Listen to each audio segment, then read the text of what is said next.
Friends, time pass नहीं के YouTube channel में आप लोग का स्वागत है। तो चलिए आज देखते हैं हम लोग जेके का क्लास नंबर 37। इससे पहले मैंने क्लास 1 से लेके क्लास 36 तक के सबसे सिलेक्टेड और सबसे महत्वपूर्ण क्वेश्चंस को पढ़ा चुका हूं और महत्वपूर्ण टॉपिक को पढ़ा चुका हूं। जी हाँ, जितने भी टॉपिक मैंने पिछले पढ़ाया है वो सब सिलेक्टेड है और सीधा आपको एग्जाम में पूछ लिया जाएगा। अगर वो सारे टॉपिक को नहीं देखे हैं तो आप मेरे चैनल के प्ले लिस्ट को चेक कीजिए। मेरे चैनल का प्ले लिस्ट का नाम है बिहार एसएससी जीके 2025। वहाँ जाके आप क्लास 1 से लेके क्लास 36 तक के सबसे सिलेक्टेड टॉपिक को पढ़ लीजिए। यकीन मानिए कि इससे बाहर आपको कोई भी क्वेश्चन नहीं जाएगा, ठीक है। और मैं अपने चैनल के माध्यम से आपको संपूर्ण जीके जीएस का क्लास करवा रहा हूँ, इसीलिए हमसे जुड़ जाइए और मेरे चैनल को सब्सक्राइब कर लीजिए। तो चलिए आज देखते हैं हम लोग क्लास नंबर 37। आज हम लोग देखेंगे गुप्त काल के बारे में सब कुछ, यानी गुप्त साम्राज्य बोलिए या गुप्त काल बोलिए। यकीन मानिए कि इससे बाहर आपको कोई भी क्वेश्चन नहीं जाएगा और कोई भी वीडियो दोबारा पढ़ने की जरूरत नहीं पड़ेगा और न ही किताब पढ़ने की जरूरत पड़ेगी। देखते हैं गुप्त काल। गुप्त साम्राज्य का उदय 3वीं शताब्दी के अंत में प्रयागराज के निकट कौशाम्बी में हुआ, ठीक है। चलिए आगे बढ़ते हैं। गुप्त वंश का संस्थापक श्रीगुप्त था। कौन था गुप्त वंश संस्थापक? तो श्रीगुप्त को गुप्त वंश का संस्थापक माना जाता है, ठीक है। चलिए आगे बढ़ते हैं। चलिए देखते हैं आगे। श्रीगुप्त का उत्तराधिकारी घटोत्कच हुआ, ठीक है। कौन हुआ? तो घटोत्कच। आगे गुप्त वंश का प्रथम महान सम्राट चंद्रगुप्त प्रथम था। इसने महाराजा धीराज की उपाधि धारण की थी। किसने की थी? तो चंद्रगुप्त प्रथम ने महाराजा धीराज की उपाधि धारण की थी, ठीक है। चलिए देखते हैं आगे। गुप्त संवत की शुरुआत चंद्रगुप्त प्रथम ने की थी, है ना। गुप्त संवत की शुरुआत किसने की थी? तो चंद्रगुप्त प्रथम ने ही गुप्त संवत की शुरुआत की थी। आगे बढ़ते हैं और देखते हैं। चंद्रगुप्त प्रथम का उत्तराधिकारी समुद्रगुप्त था, है ना। चंद्रगुप्त प्रथम का उत्तराधिकारी कौन था? तो समुद्रगुप्त चंद्रगुप्त प्रथम का उत्तराधिकारी था, ठीक है। चलिए देखते हैं आगे और समझते हैं। चलिए देखते हैं आगे। समुद्रगुप्त ने आर्यावर्त के 9 शासकों और दक्षिणावर्त के 12 शासकों को पराजित किया। इसी कारण समुद्रगुप्त को भारत का नेपोलियन कहा जाता है, ठीक है। समुद्रगुप्त क्या कहा जाता है? तो समुद्रगुप्त को भारत का नेपोलियन भी कहा जाता है। क्यों? तो उसने आर्यावर्त के 9 शासकों और दक्षिणावर्त के 12 शासकों को पराजित किया था, है ना। इसी कारण समुद्रगुप्त को भारत का नेपोलियन कहा जाता है। ये भी याद रखिएगा, ठीक है। चलिए अब आगे बढ़ते हैं और देखते हैं और क्वेश्चंस को।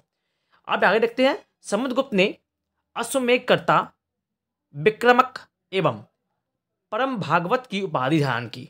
किसने धारण की? तो समुद्रगुप्त ने ही धारण की थी। क्या क्या? तो अश्वमेधकर्ता, विक्रमक, उसके बाद परम भागवत की उपाधि धारण की थी। किसने? समुद्रगुप्त ने। चलिए आगे बढ़ते हैं और देखते हैं। समुद्रगुप्त को कविराज भी कहा जाता है। किसे कहा जाता है कविराज? तो समुद्रगुप्त को कविराज भी कहा जाता है, ठीक है। चलिए आगे। समुद्रगुप्त विष्णु का उपासक था और संगीत प्रेमी था, ठीक है। समुद्रगुप्त विष्णु का उपासक था और संगीत का प्रेमी था। चलिए अब आगे बढ़ते हैं और देखते हैं इंपोर्टेंट क्वेश्चंस को। चलिए अब देखिए आगे। इसके बाद देखते हैं आगे। परम भागवत की उपाधि धारण करने वाला प्रथम गुप्त शासक समुद्रगुप्त ही था। याद रखिएगा, है ना। परम भागवत की उपाधि धारण करने वाला प्रथम गुप्त शासक क्या था? तो कौन थे? तो समुद्रगुप्त थे, ठीक है। याद रखिएगा आगे।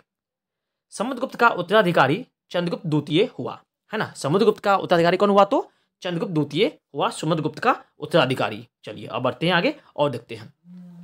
चंद्रगुप्त द्वितीय के शासनकाल में चीनी बौद्ध यात्री फाहियान भारत आया था, है ना। फाहियान किसके काल में आया था? तो चंद्रगुप्त द्वितीय के काल में ही फाहियान जो चीनी यात्री था, बौद्ध धर्म का अनुयायी था, वह भारत आया था, ठीक है। चलिए अब आगे बढ़ते हैं और देखते हैं क्वेश्चंस को। चलिए देखते हैं आगे। यहाँ से ये सारे क्वेश्चन सिलेक्टेड है, इसीलिए इसको स्किप न कीजिएगा और शुरू से अंत तक जरूर देखिएगा। चलिए देखते हैं आगे। शकों पर विजय के उपलक्ष्य में चंद्रगुप्त द्वितीय ने चांदी के सिक्के चलाए। शकों पर विजय के उपलक्ष्य में चंद्रगुप्त द्वितीय ने चांदी के सिक्के चलाए। तो चांदी के सिक्के किसने चलाए? तो चंद्रगुप्त द्वितीय ने चलाए, ठीक है। शकों पर विजय के उपलक्ष्य में। चलिए आगे देखते हैं। चंद्रगुप्त द्वितीय का कवि राजकवि कौन था? तो साब था। चंद्रगुप्त द्वितीय का राजकवि कौन था? तो साब था, साब, ठीक है। चलिए आगे बढ़ते हैं और देखते हैं और क्वेश्चन को। ये सारे क्वेश्चन सिलेक्टेड है, ठीक है। चलिए आगे बढ़ते हैं। चंद्रगुप्त द्वितीय के समय पाटलिपुत्र एवं उज्जैनी शिक्षा का प्रमुख केंद्र था, है ना। चंद्रगुप्त द्वितीय के समय जो पाटलिपुत्र थे और उसके बाद उज्जैनी, ये दोनों क्या थे? शिक्षा के प्रमुख केंद्र थे, ठीक है। चंद्रगुप्त द्वितीय के समय में, है ना। चलिए गुप्त काल में आगे बढ़ते हैं। चंद्रगुप्त द्वितीय के दरबार में 9 विद्वानों की एक मंडली निवास करती थी जिसे नवरत्न कहा गया है, ठीक है। याद रखिएगा, चंद्रगुप्त द्वितीय के दरबार में ही नवरत्न रहते थे। ठीक है, 9 विद्वानों की एक मंडली थी जिसे ही नवरत्न कहा गया था। ठीक है, चलिए अब देखते हैं कौन कौन से नवरत्न हैं, कौन कौन से विद्वान शामिल हैं इस नवरत्न में। चलिए देखते हैं। चंद्रगुप्त द्वितीय के दरबार में नवरत्न निम्न थे। पहला था कालिदास, दूसरा था धन्वंतरी, तीसरा था छपनक, छपनक था जो ज्योतिष के विद्वान थे। आगे चौथा था अमर सिंह जो कोशकार थे। शंकु एक कौन थे तो वास्तुकार थे एक। आगे बेताल भट्ट, सातवां कौन है तो घटक पर, है ना, क्या था घटक पर। आगे उसके बाद है 12 मिहिर जो खगोल विज्ञानी थे। ठीक है, उसके बाद 9वां थे बर रुचि। ठीक है, ये थे टोटल 1 से लेकर 9 चंद्रगुप्त द्वितीय के दरबार में नवरत्न। ठीक है, याद रखिएगा इसको। चलिए अब बढ़ते हैं आगे और देखते हैं अगले क्वेश्चंस को। ठीक है, चलिए ये सारे क्वेश्चन बहुत ही सिलेक्टेड हैं और हमेशा एग्जाम में पूछे जाते हैं ऐसे क्वेश्चन, इसीलिए इसको स्किप नहीं कीजिएगा, शुरू से अंत तक जरूर देखिएगा। अगर वीडियो आप लोगों को अच्छा लग रहा हो तो प्लीज मेरे चैनल को सब्सक्राइब कर लीजिए। चलिए देखते हैं आगे। चंद्रगुप्त द्वितीय के दरबार में वीरसेन एक शैव अनुयायी था। एक व्याकरण, न्याय मीमांसा एवं शब्द का प्रकांड पंडित था तथा एक कवि भी था। चलिए देखते हैं आगे। चंद्रगुप्त द्वितीय का उत्तराधिकारी कुमारगुप्त प्रथम या गोविंद गुप्त हुआ। ठीक है, ये याद रखिएगा। चंद्रगुप्त द्वितीय का उत्तराधिकारी कौन हुआ? कुमारगुप्त प्रथम या फिर गोविंद गुप्त, दोनों एक ही का नाम है। ठीक है, कुमारगुप्त प्रथम का ही नाम गोविंद गुप्त भी है। चलिए आगे बढ़ते हैं और देखते हैं क्वेश्चंस को। चलिए देखते हैं यहाँ से। नालंदा विश्वविद्यालय की स्थापना कुमारगुप्त प्रथम ने किया था। नालंदा विश्वविद्यालय की स्थापना किसने किया था तो कुमारगुप्त प्रथम ने। चलिए आगे। कुमारगुप्त प्रथम का उत्तराधिकारी स्कंदगुप्त हुआ। कुमारगुप्त प्रथम का उत्तराधिकारी कौन हुआ तो स्कंदगुप्त हुआ, कुमारगुप्त का प्रथम का उत्तराधिकारी। ठीक है, चलिए आगे बढ़ते हैं और देखते हैं। उसके बाद नेक्स्ट क्वेश्चन है, स्कंदगुप्त ने गिरनार पर्वत पर स्थित सुदर्शन झील का पुनरुद्धार किया। ठीक है, किसने किया था तो स्कंदगुप्त ने ही गिरनार पर्वत पर स्थित सुदर्शन झील का पुनरुद्धार किया था। ठीक है, पुनरुद्धार किया था। आगे बढ़ते हैं। स्कंदगुप्त के शासनकाल में ही हुनों का आक्रमण हुआ था, है ना।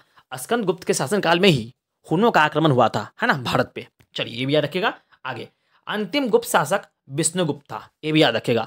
अंतिम गुप्त शासक कौन था तो विष्णुगुप्त था, अंतिम गुप्त शासक। ठीक है, चलिए अब देखते हैं आगे और समझते हैं इंपॉर्टेंट क्वेश्चंस को। चलिए आगे रखते हैं। गुप्त काल में पुलिस विभाग के साधारण कर्मचारियों को चाट और भाट कहा जाता था। याद रखिएगा, गुप्त काल में पुलिस विभाग के साधारण कर्मचारियों को चाट और भाट कहा जाता था। ठीक है, चलिए आगे बढ़ते हैं और देखते हैं इंपॉर्टेंट पॉइंट को। चलिए अब देखते हैं कुछ महत्वपूर्ण बिंदु, है ना, गुप्त काल से संबंधित। चलिए आगे बढ़ते हैं। गुप्त काल में पुलिस विभाग के साधारण कर्मचारियों को चाट भाट कहा जाता था, एक लिए थे। चलिए आगे बढ़ते हैं। उसके बाद देखते हैं। गुप्त काल में प्रशासन की सबसे छोटी इकाई ग्राम थी। जो गुप्त काल था उसमें प्रशासन की सबसे छोटी इकाई कौन थी तो ग्राम थी, प्रशासन की सबसे छोटी इकाई, ये याद रखिएगा। आगे ग्राम का प्रशासन ग्राम सभा द्वारा संचालित होता था। ग्राम का प्रशासन किसके होता था तो ग्राम सभा द्वारा संचालित होता था और ग्राम सभा का मुखिया ग्रामिक कहलाता था, ये भी याद रखिएगा। जो ग्राम सभा का जो मुखिया होता था, है, जो मुख्य होता था मेन आदमी, उसको बोलते थे ग्रामिक। चलिए आगे बढ़ते हैं और देखते हैं। नेक्स्ट है, ग्राम समूह की छोटी इकाई को पेट कहा जाता था। ग्राम सभा की छोटी इकाई को क्या बोला जाता था, पेट बोला जाता था, पेट। चलिए आगे देखते हैं। गुप्त काल में भू राजस्व का कुल उत्पादन का 1/4 भाग से 1/6 भाग वसूला जाता था, है ना। ठीक है, 1/4 से 1/6। चलिए आगे समझते हैं। नेक्स्ट क्वेश्चन है, गुप्त काल में सिंचाई के लिए रहट या घंटी यंत्र का प्रयोग होता था। गुप्त काल में सिंचाई के लिए रहट या फिर घंटी यंत्र का प्रयोग होता था। ठीक है, चलिए अब बढ़ते हैं आगे और देखते हैं इंपॉर्टेंट क्वेश्चंस को। ठीक है, चलिए देखते हैं आगे। अब देखते हैं नेक्स्ट स्लाइड की ओर बढ़ते हैं और यहाँ देखते हैं ऑन पुस्तकों को। चलिए देखिए, उसके बाद देखते हैं नेक्स्ट पॉइंट। गुप्त काल में उज्जैन सर्वाधिक महत्वपूर्ण व्यापारिक केंद्र था, है ना। गुप्त काल में उज्जैन तो था ना, वो सबसे महत्वपूर्ण व्यापारिक केंद्र था। चलिए आगे। गुप्त राजाओं ने सर्वाधिक स्वर्ण मुद्राएं जारी की, ये भी याद रखिएगा। गुप्त राजाओं ने सर्वाधिक स्वर्ण मुद्राएं जारी की। इनकी स्वर्ण मुद्राओं को अभिलेखों में दिनार कहा जाता है ना। गुप्त राजाओं ने सर्वाधिक स्वर्ण मुद्राएं जारी की, इनकी स्वर्ण मुद्राओं को अभिलेखों में दिनार के नाम से जाना जाता है, यानी कि दिनार कहा जाता है इन स्वर्ण मुद्राओं को। ठीक है, चलिए आगे अब देखते हैं आगे और समझते हैं। नेक्स्ट है, गुप्त काल में विंध्य जंगल में सवर जाति के लोग अपने देवताओं को मनुष्य का मांस चढ़ाते थे। ये भी याद रखिएगा, गुप्त काल में ही विंध्य जो जंगल था उसमें सवर जाति के लोग अपने देवताओं को मनुष्य का मांस चढ़ाते थे। ये भी याद रखिएगा। चलिए आगे बढ़ते हैं। गुप्त काल में पहली बार किसी के सती होने का प्रमाण 510 ईस्वी के भानुगुप्त के एरन अभिलेख से मिलता है ना। किसी के सती होने का प्रमाण कहाँ से मिलता है, तो ये मिलता है 510 ईस्वी के भानुगुप्त के एरन अभिलेख से मिलता है। ठीक है, चलिए अब आगे बढ़ते हैं और देखते हैं।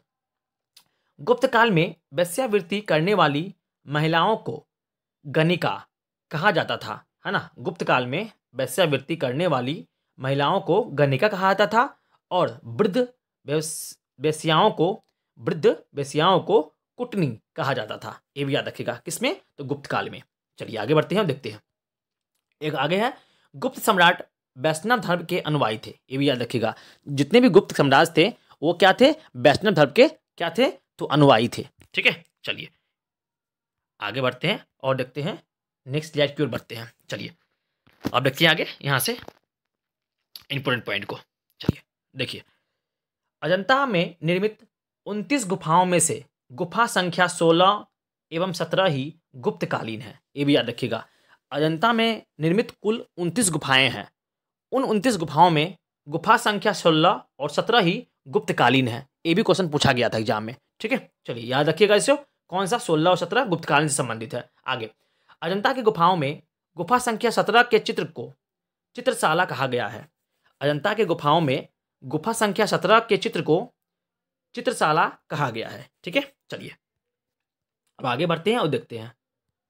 अजंता की गुफाएं बौद्ध धर्म की महायान शाखा से संबंधित है। ये भी याद रखिएगा। आगे, गुप्त काल में विष्णु शर्मा द्वारा लिखित पंचतंत्र, जो संस्कृत में लिखा गया था, को संसार का सर्वाधिक प्रचलित ग्रंथ माना जाता है। याद रखिएगा, गुप्त काल में जो विष्णु शर्मा थे उसके द्वारा रचित एक पंचतंत्र पुस्तक थे जो संस्कृत भाषा में लिखी गई थी, वह संसार का सबसे प्रचलित ग्रंथ माना जाता है। बाइबिल के बाद इसका दूसरा स्थान है। ठीक है, ये भी याद रखिएगा। ठीक है, बहुत प्रचलित बुक थी, है ना, विष्णु शर्मा की। आगे बढ़ते हैं, देखते हैं। गुप्त काल में आर्यभट्ट ने आर्यभट्टियम एवं सूर्य सिद्धांत नामक पुस्तक लिखे थे। गुप्त काल में ही आर्यभट्ट ने आर्यभट्टियम एवं सूर्य सिद्धांत नामक पुस्तक लिखे थे। आगे बढ़ते हैं, देखते हैं। वारामिहिर ने बृहत संहिता, पंच सिद्धांत, लघु जातक की रचना की। याद रखिएगा, जो वारामिहिर थे उसने बृहत संहिता, पंच सिद्धांत एवं लघु जातक की रचना की थी। किसने की थी, तो वारामिहिर ने की थी। ठीक है, वारामिहिर ने। चलिए आप बढ़ते हैं, देखते हैं। अब देखते हैं आगे, यहां समझते हैं और इंपोर्टेंट क्वेश्चंस को। चलिए देखते हैं। नवीनतम की रचना गुप्त काल में की गई।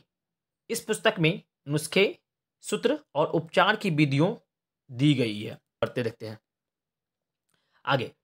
संस्कृत गुप्त राजाओं की शासकीय भाषा थी। ये भी याद रखिएगा, जो संस्कृत थी वह गुप्त राजाओं की शासकीय भाषा थी, है ना। चलिए आगे बढ़ते हैं और देखते हैं। गुप्त काल में चांदी के सिक्के को रुपए का, गुप्त काल में चांदी के सिक्के को रुपए का कहा जाता था। ये भी याद रखिएगा, क्या कहा जाता था, रुपए का, चांदी के सिक्के को। ठीक है, चलिए अब आगे बढ़ते हैं और देखते हैं। नेक्स्ट पॉइंट है, मंदिर बनाने की कला का जन्म गुप्त काल में ही हुआ है। ये भी याद रखिएगा, जो मंदिर बनाने की जो कला थी उसका जन्म गुप्त काल में ही हुआ है। आगे, गुप्त काल में शूद्रक द्वारा लिखा गया नाटक मृच्छकटिकम या माटी का खिलौना गाड़ी लिखा गया है। ये भी याद रखिएगा, है ना। गुप्त काल में ही शूद्रक द्वारा एक नाटक है जिसका नाम है मृच्छकटिकम, जिसे माटी का खिलौना भी बोला जाता है, इसने लिखा था। ठीक है, किसने लिखा था, तो शूद्रक ने ही लिखा था। चलिए आगे बढ़ते हैं और देखते हैं। नेक्स्ट क्वेश्चन है, कालिदास की कृति अभिज्ञान शकुंतलम प्रथम भारतीय रचना है। याद रखिएगा, कालिदास की कृति अभिज्ञान शकुंतलम प्रथम भारतीय रचना है जिसका अनुवाद यूरोपीय भाषाओं में हुआ है। ऐसी दूसरी रचना भगवत गीता है। पहली कौन है, तो अभिज्ञान शकुंतलम एक ऐसी रचना है ना, कालिदास की, है ना, प्रथम भारतीय रचना है जिसका अनुवाद यूरोपीय भाषाओं में किया गया है। और ऐसी दूसरी रचना भागवत गीता है। ठीक है, इसे भी यूरोपीय भाषाओं में इसका ट्रांसलेशन किया गया है। ठीक है, यानी कि अनुवाद किया गया है। तो पहली कौन है, अभिज्ञान शकुंतलम, दूसरा क्या है, भागवत गीता। ये दोनों याद रखिएगा। चलिए अब आगे बढ़ते हैं और देखते हैं लास्ट पॉइंट को देखते हैं, और यहाँ से देखते हैं इंपोर्टेंट पॉइंट को। चलिए देखिए, सांस्कृतिक उपलब्धियों के कारण गुप्त काल को भारतीय इतिहास का स्वर्ण युग कहा जाता है। सांस्कृतिक उपलब्धियों के कारण गुप्त काल को भारतीय इतिहास का स्वर्ण युग कहा जाता है। इसे भी आप याद रखिएगा। नेक्स्ट पॉइंट है, नगरों का क्रमिक पतन गुप्त काल की महत्वपूर्ण विशेषता थी, है ना। नगरों का क्रमिक पतन गुप्त काल की महत्वपूर्ण विशेषता थी। तो चलिए, आपका यह गुप्त काल, गुप्त साम्राज्य टोटली समाप्त हो गया। यकीन मानिए कि इससे बाहर आपका कोई भी क्वेश्चन नहीं जाएगा एग्जाम में। संपूर्ण जीके जीएस पढ़ने के लिए अब हमसे जुड़ जाइए, मेरे चैनल को सब्सक्राइब कर लीजिए। तब तक के लिए थैंक यू। जय हिंद, वंदे मातरम।